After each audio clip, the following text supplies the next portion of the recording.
In fact, I've heard from a lot of shippers that we've talked to that they actually have just a phone number that intentionally is never answered, and literally people call thinking it's their number. They kind of put out their number as this, and it's just literally a place for people to leave voicemails. So then how the hell do you manage that as a cold call? So when you leave a conference, it starts at the conference. It doesn't start after the conference. You've got to make sure you understand how to communicate. The second thing is when you relate it to them in a conversation, that needs to go in that subject email line or that kind of warm call. Hey man, we were talking about Nebraska football and cigars, or in the subject line, Nebraska football and cigars, right?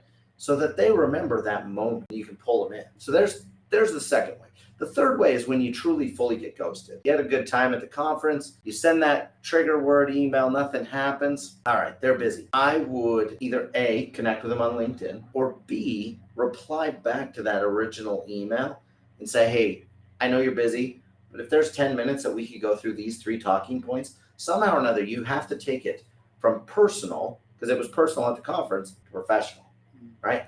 And so if you send a follow-up with, if I could get 20 minutes and we talk about these 3 talking points, so try to transition it from personal to professional, but include an agenda, because then it gives him clear idea of what you want. How often is it that we don't have good communication because we weren't being concise and clear about what we wanted? He may have just wanted a relationship because you're a good guy. You wanted a relationship because you could potentially impact your business. People make decisions on emotion. So why not trigger that emotion? We talk about trigger words.